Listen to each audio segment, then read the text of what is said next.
हमने और हमारे जितने भी संत हुए हैं वो सभी के सभी किसकी बात करते हैं? समरस समाज की, एक समान समाज की, जाति धर्म क्षेत्र भाषा खान पान पर विवेक पर आधारित समाज की बात नहीं करते। वो सभी समाजों के सभी व्यक्तियों की बात करते हैं, मानवीय मूल्य की बात करते हैं। लेकिन उनके ग्रंथ देखोगे उसी समय सामने कौन? आज के कार्यक्रम के बारे में बताएं।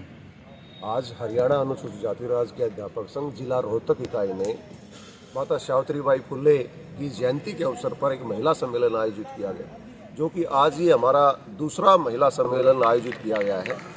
क्योंकि सावित्रीबाई फुले जो कि एक महान क्रांतिकारी रही हैं और उनका जीवन त्याग बलिदान और तपस्या से भरा हुआ है। सावित्रीबाई फुले को हम देश की प्रथम महिला शिक्षक मानते हैं और इनकी जयंती को हम शिक्षक दिवस के रूप में मनाते आए हैं। मैं उनको शिक्षक दिवस के रूप में उनके जन्मदिन को इसलिए यहाँ पर बताना अवश्य चाहूँगा क्योंकि सावित्रीबाई फुले ने अपने स्टार्टिंग जीवन से ही शिक्षा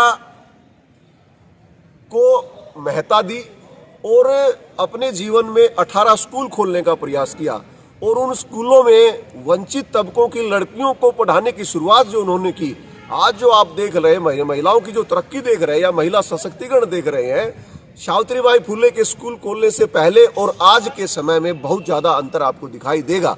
तो मैं सावित्रीबाई फुले को क्रांति ज्योति मानते हुए, उन्हें देश की प्रथम शिक्षिका का दर्जा देते हुए उनकी जयंती को हम शिक्षक दिवस के रूप में मनाते रहे हैं। मैं मानता हूं कि एक शिक्षक होने के नाते और हरियाणा अनुसूचित जाति राज्य के अध्यापक संघ होने के नाते हमारा दायित्व भी बनता है कि भाई हम उनकी शिक्षाओं को, उनके त्याग और तपस्या और बलिदान को जन जन तक पहुंचाने का काम करें। मैं मानता हूं कि इस देश ने अब तक सावित्रीबाई फुले जी के साथ न्याय नहीं किया क्योंकि उनका जो त्याग था, उनकी जो तपस्या थी और उनके शिक्षा के प्रति जो विचार थे, वो उन विचारों को कहीं ना कहीं इस देश की सरकारों को आगे लाने का काम करना चाहिए था, जो कि कहीं ना कहीं पीछे छूट गया। लेकिन हमने ये ठाना है कि जिन जिन महापुरुषों ने हमारे लिए काम किया, इस देश के लिए काम किया है, इस देश की जन जन को शिक्षा के क्षेत्र को आगे बढ़ाने का जो उन्होंने बीड़ा उठाया था, उसको हम जन जन तक ले जाने का काम करेंगे। और आगे भी हम सावित्रीबाई फुले, ज्योतिबा फुले,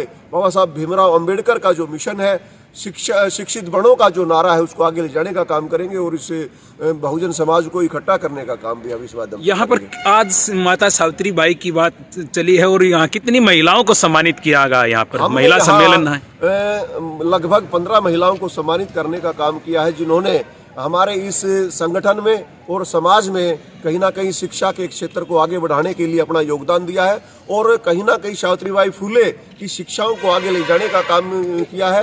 और उन्होंने सावित्रीबाई फुले की जो शिक्षाएं हैं या उनकी त्याग तपस्या और बलिदान है, उनको जन जन तक पहुंचाने के लिए काम किया। आज हम उन्हें सम्मानित करने का काम किया है। Thank you. को हम नमन करते हैं। प्रथम शिक्षिका बनना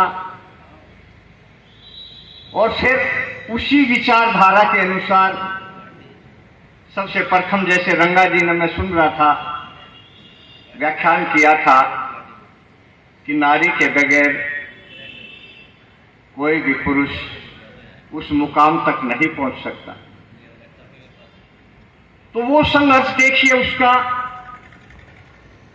कि जहां पर समाज में इतना भेदभाव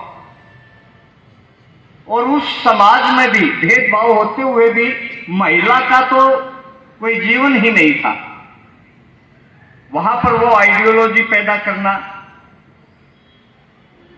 और ज्योतिबा फुले के साथ आज के एक दूसरे पहलू को लेकर चलना, महिला वर्ग को लेकर चलना, ये अपने आप में मैं कहता हूं कि ये इससे कठिन कुछ नहीं था।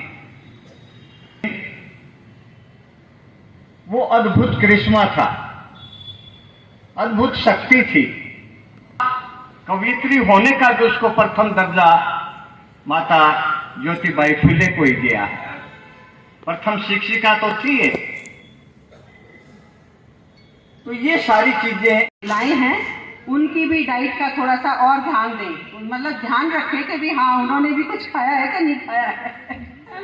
तो नहीं तो महिलाओं की कोशिश ये रहती है कि जो पहले पुरुष जो है खा लेते हैं, उसके बाद महिलाएं, आपने देखा होगा कि उसके बाद ही महिलाएं खाती हैं।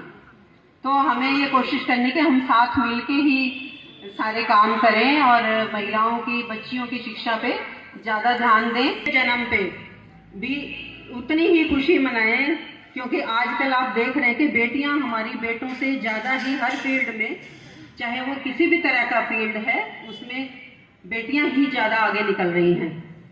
तो मैं यही आपसे अनुरोध करती हूँ, हम सब मिलजुल कर किसी भी काम को जब हम आगे बढ़ाएंगे तो हम किसी भी फील्ड में पीछे नहीं रहते।